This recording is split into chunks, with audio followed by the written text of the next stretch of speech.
સાગરકાંઠાનો પ્રવાસ એટલે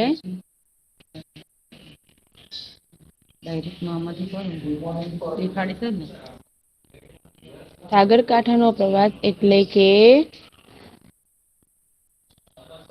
દરિયા કિનારે આપણે પિકનિક માટે છે દરિયા કિનારાનો પ્રવાસ બરાબર.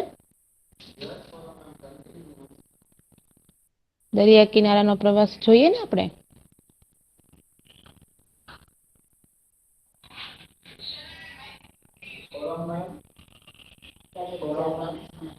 હવે સાગરકાંઠાનો પ્રવાસ એટલે શું કે દરિયા કિનારાનો પ્રવાસ. હવે આપણે વિચારીએ કે સાગર એટલે કે દરિયો અને કાંઠો એટલે કે તેનો કિનારો બરાબર. કાંઠો એટલે તેનો કિનારો અને પ્રવાસ એટલે કે આપણે જે પિકનિક માટે જઈએ છીએ ને અલગ અલગ પિકનિક માટે એટલે એનો પ્રવાસ બરાબર. એની વાત અહિયાં કરી છે કે સાગરકાંઠાનો પ્રવાસ એટલે કે દરિયા કિનારાનો પ્રવાસ. હવે આપણને ખબર હશે બરાબર કે ગમે ત્યારે આપણે દરિયા કિનારે જઈએ તો આપણે કેવો પ્રવાસ કરતા હોઈએ છીએ. ચલો આન્સર આપો તો આપણે દરિયા કિનારે જઈએ તો આપણે ત્યાં શું નિહાળીએ છીએ. મેમ આપણે કિનારા પર બેઠી અને પછી આપડા પાણીમાં ડુબાડી કોક વખત પાણીમાં ડૂબીએ. કોક વખત તરવાઈ બીજું શું જાય. કરી શકીએ. હા ચલો બીજું મુબીન ચલો બધા પોતાના રિવ્યુ આપવાના છે કે તમે દરિયા કિનારે જાઓ છો તો તમે શું કરો છો. કેશવાણી અલી નકી કેશવાણી અલી નકી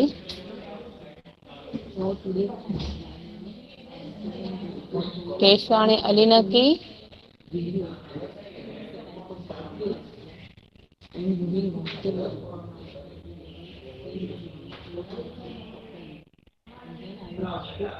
ગનિયાણી કુરેશી રેહાન મુબીન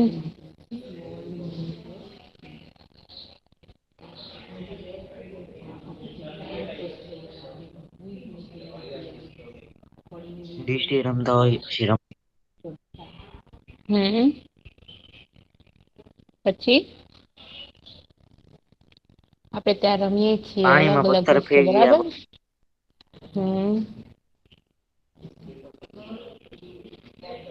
નકવી અલી રઝા યસ મેમ.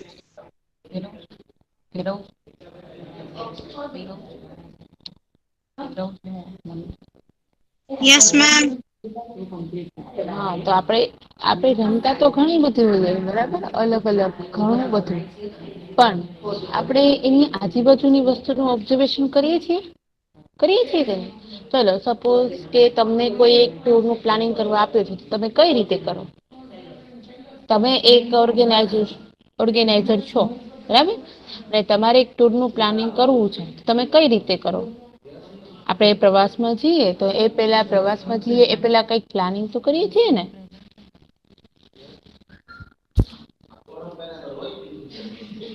બરાબર આપડે પ્રવાસ માં જઈએ. એને પેલા જાણ નક્કી કરીએ ચલો કે કેટલી કલાકમાં ક્યારે આવવાનું છે પછી અયાં શું શું લઈ જવાનું છે. ને એ બધું શું લઈ જવાનું છે પછી એવું છે એવું પોસિબલ થશે કે આપણે એક જ જગ્યાએ જશું કે અલગ અલગ જગ્યાએ જશું. પોસિબલ નથી કે આપડે એક જ જગ્યાએ જશું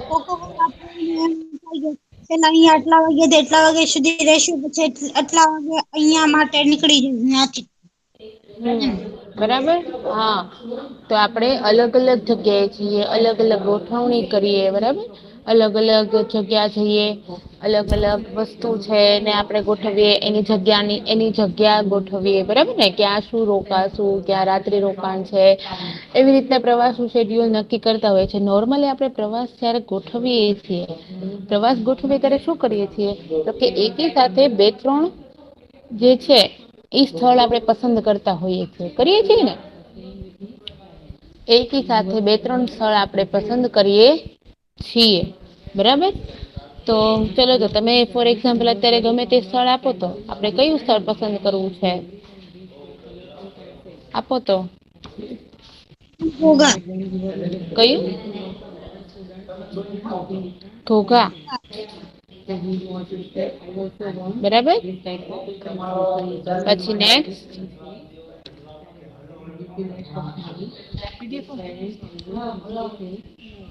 બીજું બીજું વર્તેજ. વર્તેજ પછી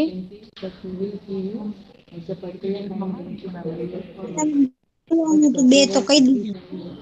ઓકે તો આપણે જો આવા અલગ અલગ જે છે એ સ્થળ પસંદ કરતા હોઈએ છીએ બરાબર આવા અલગ અલગ સ્થળ પસંદ કરતા હોઈએ છીએ એમાં આપણે અલગ અલગ ગોઠવણી કરતા હોઈએ છીએ કરીએ છીએ ને અલગ અલગ ગોઠવણી કરીએ યસ. છીએ એવી જ રીતના અહિયાં સાગરકાંઠાનો પ્રવાસ છે એ કોઈક વિદ્યાર્થીઓ છે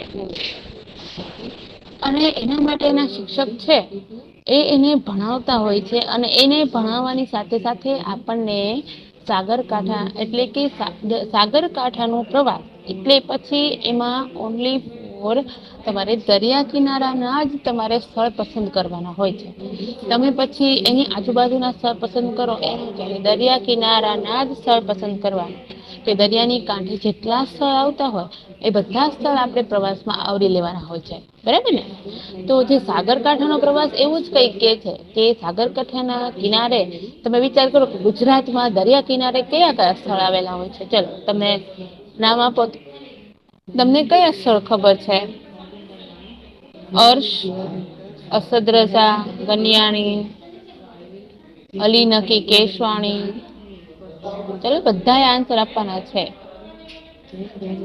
મુસાણી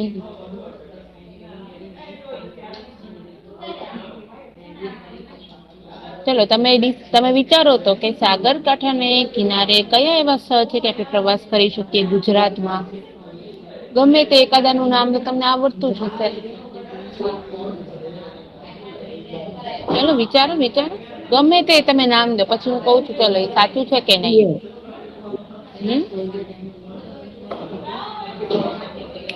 દીવ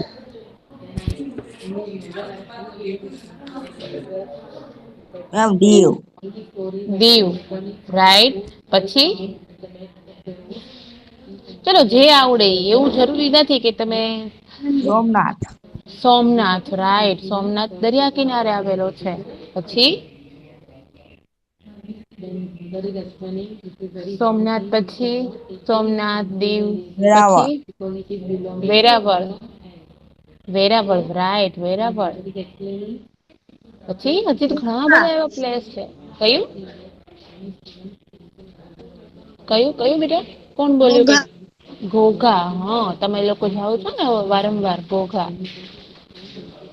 ચલો આપડે એટલા બધા સ્થળ મળ્યા સોમનાથ છે દીવ છે વેરાવળ છે ઘોઘા છે તો આ બધા છે એ દરિયા કિનારાના સ્થળ કેવાય કે જ્યાં તમે જાઓ છો તો તમે સરસ મજાના સાગરકાંઠાનો પ્રવાસ કરી શકો છો બરાબર તો અહિયાં પણ લેખકે આપણને એવું જ કંઈક આપ્યું છે કે સાગરકાંઠાનો પ્રવાસ એટલે કે દરિયાની પટ્ટી એટલે કે જ્યાં જ્યાં તમે દરિયા કિનારો આવતો હોય દરિયાની એક લાઈનમાં આપણે છે ને આ લેસનમાં મેપ પણ જોવાના છે બરાબર કે દરિયા કિનારે કઈ કઈ રીતના કયા કયા દેશ આવેલા છે સોરી કયા કયા સ્થળ આવેલા છે એ આપણે જોવાના છે બરાબર તો આમાં સાથે સાથે આપણે થોડું સોશિયલ પણ આમાં આપણે એડ કરી દઈશું સોશિયલમાં તમે મેપ સ્ટડી કરો છો ને એટલે આમાં આપણે આજે થોડું સોશિયલ પણ ભણવાના છીએ બરાબર ગુજરાતીની સાથે સાથે સોશિયલ પણ આપણે ભણવાના છીએ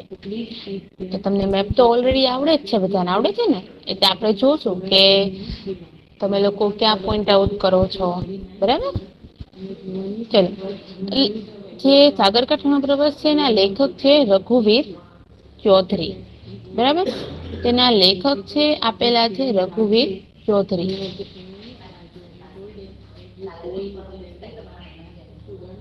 રઘુવીર ચૌધરીનો જન્મ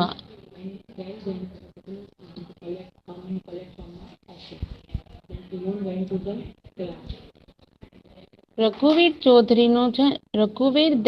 દલસિંહ ચૌધરીનો જન્મ ગાંધીનગર જિલ્લાના બાપુપુરા ગામે થયો હતો.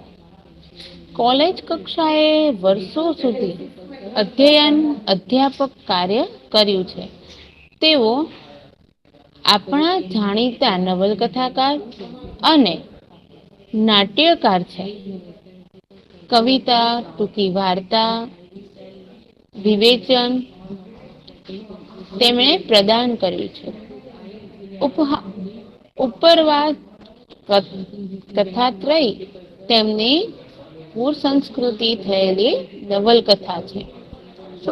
શું કે છે કે રઘુવીરસિંહ જે ચૌધરી છે તેઓએ ઘણા બધા પુસ્તકો આપેલા છે અને તેમનો જન્મ જે છે એ ગાંધીનગર જિલ્લાના બાપુપુરા ગામમાં થયો હતો. તેઓએ કોલેજ સુધી અધ્યાપન કાર્ય કર્યું છે. તેઓ નિબંધ વગેરે ક્ષેત્રે યશાસ્વી પ્રદાન કર્યું છે. યશસ્વી એટલે શું કે ઘણો મોટો ફાળો આપ્યો છે કે નિબંધ અને સાહિત્ય ક્ષેત્રે છે તેમાં મોટો ફાળો રહેલો છે. તેઓ નવલકથાકાર તરીકે જાણીતા છે અને નાટ્યકાર. નવલકથાકાર એટલે શું કોને ખબર છે? આ શબ્દની વાત આપણે પેલા થઈ ચુકી છે. નવલકથાકાર એટલે શું કોને ખ્યાલ છે?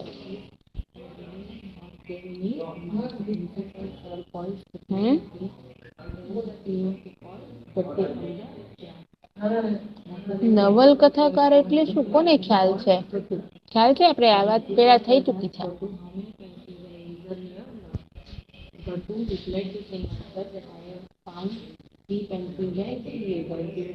નવલકથાકાર એટલે કે જેઓએ તમને ખબર છે નવલકથા છે નવલકથા, લઘુકથા, નવલિકા આ બધા અલગ અલગ ભાગ છે. નવલકથા એટલે શું કે નવલકથાકાર એટલે કઈક અલગ જે આપણને આપણી સમક્ષ અહીંયા રજૂ કરતા હોય. બરાબર? એને શું કહેવાય? નવલકથાકાર. બરાબર? ચલો નાટ્યકાર એટલે શું?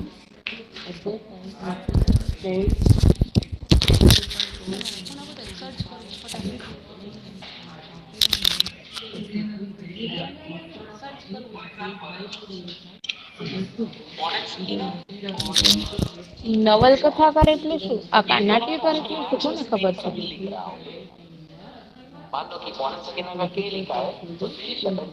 કોને ખબર છે નાટ્યકાર એટલે શું થાય? ચાલો આ શબ્દ તમારા માટે જૂનો નથી. એ તમે નાટ્યકાર એટલે તમારા માટે સાવ નવો શબ્દ છે. બરાબર?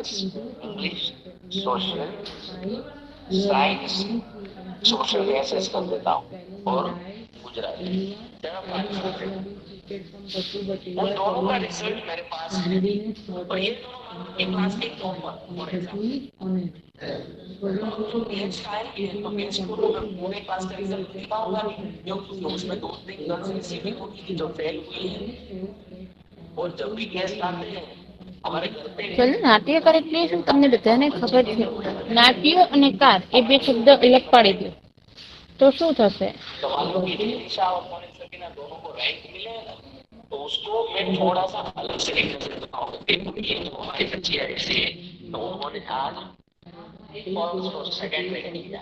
चलो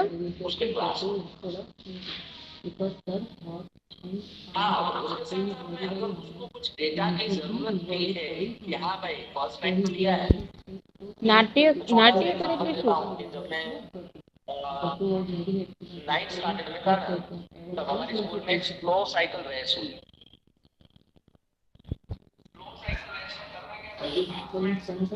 શું કે છે? નવલકથા છે ને એ એક સરસ મજાનો ગદ્ય સાહિત્યનો ભાગ છે. ગદ્ય સાહિત્ય એટલે તમે જે પાઠ ભણી રહ્યા છો એ પાઠનો એક ભાગ છે. બરાબર? અને નાટ્ય કથા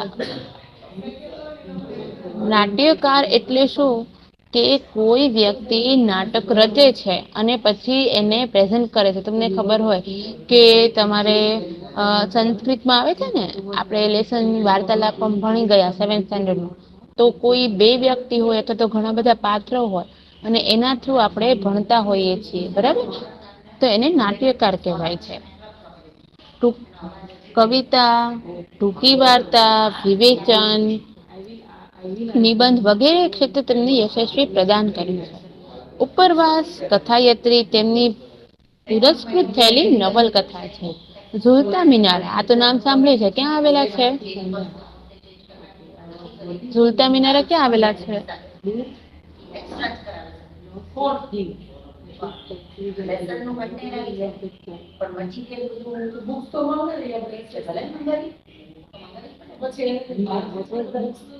ચલો, શું થાય? ઝુલતા મિનારા ક્યાં આવેલા છે? કોને ખ્યાલ છે? તમને બધાને તો ખ્યાલ જ હોવો જોઈએ. ઝુલતા મિનારા ક્યાં આવેલા છે?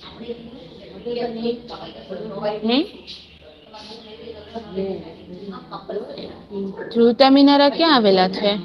કોને ખ્યાલ છે?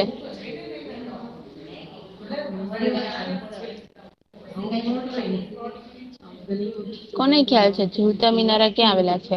કાલે છે ને ફાઇન્ડ આઉટ કરીને આવવાનું છે ઝુલતા મિનારા ક્યાં આવેલા છે, બરાબર? તમારે એ શહેરનું, એ સિટીનું નામ મને આપવાનું છે. ઓકે? નાટ્ય સંગ્રહ અને સહારાની ભવ્યતા નિબંધ સંગ્રહ પણ તેમણે પ્રસિદ્ધ કર્યા છે. તેઓ કલાનું કસબ જાળવી મૂલ્યનિષ્ઠ સાહિત્યનું સર્જન કરે છે. કલાનું કસબ એટલે કે જે કલા કે જે તે રચના કરે છે એનું મૂલ્યનિષ્ઠ સાહિત્યનું સર્જન, એટલે કે તેનું મૂલ્ય શું છે, એનું સર્જન કઈ રીતે થાય છે તે સાચવી રાખે છે. ગુજરાતના દરિયાકાંઠે આવેલા જાણીતા સ્થળો માધવપુર, દ્વારકા, સોમનાથ, દીવ, દાંડી, માંડવી જેવા સ્થળોનું રસપ્રદ શૈલીમાં વર્ણન કરવામાં આવ્યું છે. મેં તમને કીધું ને કે ગુજરાતના દરિયાકાંઠે આવેલા, ગુજરાતના દરિયાકાંઠે કયા સ્થળો આવેલા છે? તો કે માધવપુર, દ્વારકા, એમાંથી તમે 2-3 જણાએ તો નામે પણ આપ્યું, વેરાવળ છે, દીવ છે, સોમનાથ છે. તો આ બધા સ્થળો છે ગુજરાતના દરિયાકાંઠે આવેલા છે. તો અહીંયા જેટલા સ્થળો આપ્યા છે એ બધા સ્થળોનો આપણે અહીંયા અભ્યાસ કરવાના છીએ, બરાબર? કે જેવા સ્થળોનું રસપ્રદ શૈલીમાં વર્ણન કરવામાં આવ્યું છે, કે આપણને અહીંયા આગળ એ બધા સ્થળો જે છે એ અલગ અલગ જગ્યાની શું વિશેષતા છે ઈ આપણને આ પાઠમાં કહેવામાં આવ્યું છે. કે દરિયા કિનારે માધવપુર છે તો માધવપુરની વિશેષતા શું છે, દ્વારકા છે તો દ્વારકાની વિશેષતા શું છે, સોમનાથ તો સોમનાથની વિશેષતા, દીવ તો દીવની વિશેષતા શું છે, દાંડીની વિશેષતા, માંડવીની વિશેષતા જેવા સ્થળોનું રસપ્રદ શૈલીમાં વર્ણન કરવામાં આવ્યું છે. પ્રસ્તુત એકમ દ્વારા આપણે ગુજરાતના દરિયાકાંઠાની વિશેષતાઓનો પરિચય મળે છે. કીધું ને મેં તમને કે લેખકે અહીંયા બધા જ દરિયાકાંઠા શું કામ મૂક્યા છે પ્રવાસ માટે, કે આપણે એની અલગ અલગ વિશેષતા જાણવાના છીએ, પરિચય મેળવવાનો છે. સાથે સાથે પ્રવાસના આયોજન બાબતે પણ ખ્યાલ આવે છે. સાથે આપણને પ્રવાસ હોય એનું આયોજન કઈ રીતે કરવું. કાલે છે ને બધાએ સરસ મજાનું પોતાનું એક પ્રવાસ, જયારે આપણે નેક્સ્ટ લેક્ચરમાં મળીએ ત્યારે ગુજરાતીને એક નાનો એવો પ્રવાસ ગોઠવીને આવવાનો છે, બરાબર? એવું જરૂરી નથી દરિયાકાંઠાનો હોય, એ પછી ગમે તે સ્થળનો હોય, પણ બધા સ્થળ લાઈનમાં આવવા જોઈએ.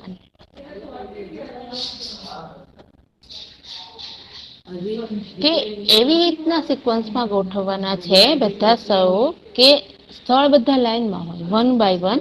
એક આપણે માનો કે આપણે એક ટ્રેક લઈએ કે આપણે નોર્થ સાઈડ જોઈએ તો બધા નોર્થના, વેસ્ટ સાઈડ જોઈએ તો બધા વેસ્ટના બધા પ્લેસ આવવા જોઈએ. પછી એવું ન થાય કે એક નોર્થ એક વેસ્ટ, તો પછી આપણને પ્રવાસ કરવાની મજા ન આવે.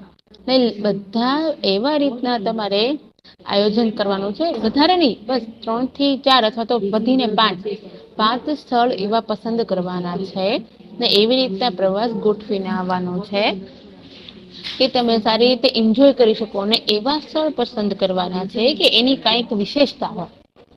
આ છે ને તમારું કાલ માટેનું હોમવર્ક છે. અહીંયા જે 11 બોયઝ પ્રેઝન્ટ છે બરાબર. એ બધાએ કાલે જ્યારે નેક્સ્ટ લેક્ચરમાં મળશું એટલે નેક્સ્ટ લેક્ચર આપણું આવશે વેનસડેના. બરાબર. તો વેનસડે સુધી તમને ઇનફ ટાઈમ છે. આજે થર્સડે છે તો બધાએ સરસ મજાનો એક પ્રવાસનો પ્લાનિંગ તૈયાર કરીને આવવાનું છે. એવા ગમે તે 5 સ્થળ પસંદ કરવાના છે કે જેની વિશેષતા પણ કંઈક હોય અને એ એકી સાથે આવતા હોય. બરાબર. એટલે થોડું ફાર ડિસ્ટન્સ હોય એ બરાબર છે પણ એક દિશામાં આવતા હોય. બરાબર. કરશો ને બધા તૈયાર? Yes or no? ઓકે. ચલો. કેટલા તૈયાર કરીને આવે છે એ આપણે પછી બધાને વન બાય વન બોલવાનું, હો, કે અમે આ પ્રવાસ તૈયાર કર્યો છે, આમાં આવી રીતના જશું એમ. એ પછી દરિયાકાંઠાનો ક્યારેક એવું પણ બને કે આપણે મુસાફરી કરતા હોઈએ છીએ ટ્રેન, બસ દ્વારા. પછી ક્યાંક વચ્ચે એવું પણ આવી શકે છે. તમને જો આપણે દ્વારકાનું ઉદાહરણ લઈએ તો દ્વારકા આપણે પહોંચીએ છીએ બસ, ટ્રેન દ્વારા. બરાબર. આપણું પ્રાઇવેટ કોઈ વ્હીકલ લઈને જઈએ છીએ. પછી ત્યાંથી બેટ દ્વારકા જઈએ છીએ તો બેટ દ્વારકા તમને ખબર હશે કે હોડી દ્વારા આપણે ત્યાં અંદર હોડી દ્વારા જતા હોઈએ છીએ. બરાબર. એટલે આવું તમે ક્યાંક ને ક્યાંક સાંભળ્યું હશે. પછી અમુક જગ્યા પણ એવી હશે કે જ્યાં તમે પણ એક જગ્યાએથી બીજી જગ્યાએ હોડી દ્વારા પ્રવાસમાં જતા હશો. એટલે એવી રીતના જરૂરી નથી કે એક જ વસ્તુથી પ્રવાસ કરી શકીએ. બરાબર. પ્રસ્તુત એકમ દ્વારા આપણને ગુજરાતના દરિયાકાંઠાની વિશેષતાઓનો પરિચય મળે છે. સાથે સાથે પ્રવાસના આયોજન બાબતે પણ ખ્યાલ આવે છે. બરાબર. કે આપણને દરિયાકાંઠાની વિશેષતાઓનો પરિચય પણ મળે છે અને આપણને પ્રવાસનું આયોજન છે એનો ખ્યાલ પણ આપણને સાથે આવી જાય છે. બરાબર. તો સરસ મજાનું તમને જે પ્લાનિંગ કરવા કીધું છે એ પ્લાનિંગ તમારે જ્યારે નેક્સ્ટ લેક્ચરમાં આવો ત્યારે એ આખું પ્લાનિંગ કરીને આવવાનું છે. બરાબર. વર્ગ શિક્ષક સોમનાથે પ્રવાસનું સ્થળ નક્કી કરવા 3 વિદ્યાર્થીઓની સમિતિ નેમી હતી. હવે આપણે લેસનની શરૂઆત કરીએ છીએ. શરૂઆતમાં ડાયરેક્ટલી પ્રવાસ તો આપણે ના કરાવે. કંઈક આયોજન કરવું પડે, કંઈક ચર્ચા કરવી પડે. બરાબર. એટલે અહીંયા આગળ એક વર્ગ શિક્ષક છે સોમનાથ, જેમનું નામ સોમનાથ છે. એમને સ્કૂલમાં જયારે ક્લાસમાં પોતાના જાય છે અને પોતાના ક્લાસમાં જાય એટલે નોર્મલી આપણે જયારે પિકનિક થતી હોય ત્યારે આપણે બધા એક સાથે ભેગા થઈ ક્લાસ ટીચર આપણને કઈ ગાઈડન્સ આપતા હોય, ક્લાસ ટીચર આપણને કઈક કહેતા હોય, પ્રવાસના આટલી ફીસ છે, આટલી જગ્યા છે, આવી રીતના જવાનું છે, એ બધી તમને ઇન્સ્ટ્રક્શન આપે છે ને, એ બધી તમને લોકોને સલાહ આપવામાં આવે છે. તો એવી જ રીતના અહિયાં શું છે કે વર્ગ શિક્ષક સોમનાથ પ્રવાસનું સ્થળ નક્કી કરવા 3 વિદ્યાર્થીઓની સમિતિ નેમી હતી. અને 3 વિદ્યાર્થીઓની સમિતિ નેમી.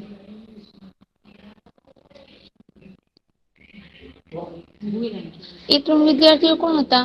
રેવતી, વરુણ અને સિંધુ.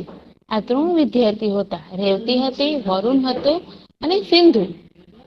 ઘંટ વાગતા ચર્ચા અટકી. ઘંટ જયારે બ્રેક પડે છે અથવા તો બીજો ક્લાસ બદલાય છે. પહેલાના જમાનામાં એવું નહોતું કે ઇલેક્ટ્રિક બેલ હોય, બઝર હોય કે આપણે એને વગાડી શકીએ ને આપણને સંભળાય. પેલા તો જે મંદિરમાં ઘંટ હોય ને એમ ઘંટ રાખતા કે એ વગાડે એટલે છોકરાઓ સમજે કે અત્યારે લેક્ચર બદલાયો છે, ટાસ્ક બદલાયો છે કે પછી રજાનો ટાઈમ થયો છે. બરાબર. તો શું કે છે, ઘંટ વાગતા ચર્ચા અટકી. સોમનાથે પ્રવેશ કરવાની સાથે પાટિયા પર નજર કરી. જો અત્યાર સુધી શું હતું, એને 3 વિદ્યાર્થીઓની સમિતિ તો નીમી લીધી હતી, પણ એ જયારે એનો પોતાનો લેક્ચર હોય ત્યારે એન્ટર થાય, ક્લાસ ટીચર હોય તો વર્ગ શિક્ષક પોતાના ક્લાસ લેવા માટે જયારે ક્લાસમાં એન્ટર થાય છે ત્યારે પ્રવેશ કરે છે ત્યારે તેને સાથે સાથે પાટિયા પર એટલે કે બોર્ડ ઉપર, બ્લેકબોર્ડ ઉપર નજર કરી. એ ભૂગોળના શિક્ષક હતા. સોમનાથ હતા ને એ ભૂગોળના શિક્ષક હતા અને કુદરત વિશેની કવિતાના ચાહક હતા. એટલે કુદરતી જે સૌંદર્ય, કુદરતની જે કવિતા હતી એ બધી જ કવિતાઓ એને ખૂબ જ ગમતી હતી. અને ક્યારેક કંઈક ને કંઈક એ છે પોતાનું જ્ઞાન છે એ છોકરાઓને આપતા હતા. પાટિયા પર લખાયેલી પંક્તિઓ વાંચી રાજી થયા. વિદ્યાર્થીઓ સામે ફરીને બોલ્યા. પાટિયા પર જે પંક્તિ લખી હતી એ પંક્તિ વાંચીને સોમનાથ ખૂબ જ રાજી થયા. એ પંક્તિ કોના માટે લખાઈ હતી ને શું કામ લખાઈ હતી? બરાબર, એ જોઈએ શું શું લખી છે પંક્તિ? રેલાય આવતી છો ને બધી ખારાશ પૃથ્વીની, સિંધુના ઉરમાંથી તો ઉઠશે અમી વાદળી. શું કે છે? રેલાય આવતી છો ને બધી ખારાશ પૃથ્વીની, સિંધુના ઉરમાંથી તો ઉડશે અમી વાદળી. એટલે પૃથ્વીની બધી ખારાશ છે એ સિંધુ નદીના ઉરમાંથી ઉઠશે અમી વાદળી. એટલે કે જયારે વરસાદ આવે છે ત્યારે સિંધુ નદી છે એમાંથી સરસ મજાની અમી વાદળી એટલે કે અમી એટલે કે અમૃત એટલે મીઠું પાણી, બરાબર, મીઠું પાણી છે એની વાત કરે છે કે એનું મીઠું પાણી છે એમાંથી વાદળી છે એટલે કે આપણને પાણી સ્વરૂપ કીધું છે. બરાબર, એ શું કામ અહીંયા પંક્તિ લખવામાં આવી છે ખબર છે? કારણ કે એના જે ક્લાસમાં જે સિંધુ નામનો વર્ગ પ્રતિનિધિ છે તેનો જન્મ દિવસ છે એટલા માટે. બરાબર, તો આપણે આજે અહીંયા સુધી રાખીએ છીએ. બરાબર, આ પેરેગ્રાફ એક સમજ્યા અને આ પંક્તિને આપણે કાલે ફરીવાર સમજીશું અને આપણે એમાં આગળ લેસનમાં વધીશું. બરાબર, ચલો તમારે એક આન્સર આપવાનો છે.